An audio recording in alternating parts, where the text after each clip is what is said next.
خبیر و بصیر ہے کہ کوئی چیز اس سے پوشیدہ نہیں، نہ زمین میں اور نہ آسمان میں۔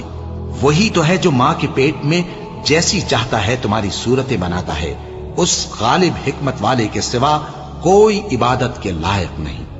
اے پیغمبر، وہی تو ہے جس نے تم پر یہ کتاب نازل کی جس کی بعض آیتیں محکم ہیں اور وہی اصل کتاب ہے، اور بعض دوسری متشابہ ہیں۔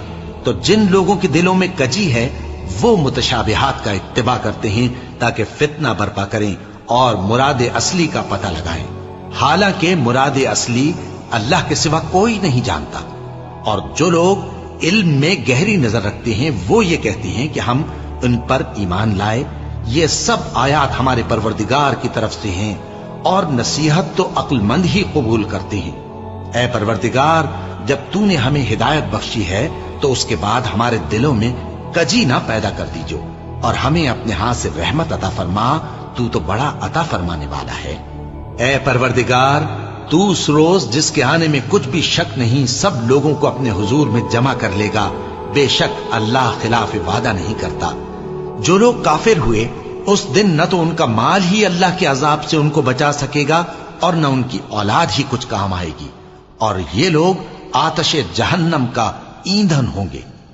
ان کا حال بھی فرعونیوں اور ان سے پہلے لوگوں کا سا ہوگا جنہوں نے ہماری آیتوں کی تکذیب کی تھی، تو اللہ نے ان کو ان کے گناہوں کے سبب عذاب میں پکڑ لیا تھا، اور اللہ سخت عذاب کرنے والا ہے۔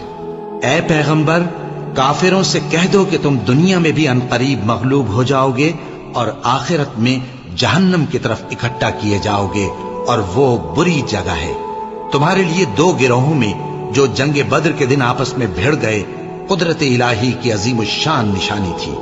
ایک گروہ مسلمانوں کا تھا، وہ اللہ کی راہ میں لڑ رہا تھا، اور دوسرا گروہ کافروں کا تھا، وہ ان کو اپنی آنکھوں سے اپنے سے دگنا مشاہدہ کر رہا تھا۔ اور اللہ اپنی نصرت سے جس کو چاہتا ہے مدد دیتا ہے۔ جو اہل بصارت ہیں ان کے لیے اس واقعے میں بڑی عبرت ہے۔ لوگوں کو ان کی خواہشوں کی چیزیں یعنی عورتیں اور بیٹے اور سونے اور چاندی کے بڑے بڑے ڈھیر اور نشان لگے ہوئے گھوڑے اور مویشی اور کھیتی بڑی زینت دار معلوم ہوتی ہیں، مگر یہ سب دنیا ہی کی زندگی کے سامان ہیں، اور اللہ کے پاس بہت اچھا ٹھکانہ ہے۔ اے پیغمبر، ان سے کہو کہ بھلا میں تم کو ایسی چیز بتاؤں جو ان چیزوں سے کہیں اچھی ہو؟ سنو، جو لوگ پرہیزگار ہیں ان کے لیے اللہ کے ہاں باغات بہشت ہیں جن کے نیچے نہریں بہ رہی ہیں، ان میں وہ ہمیشہ رہیں گے، اور پاکیزہ بیویاں ہیں، اور سب سے بڑھ کر اللہ کی خوشنودی، اور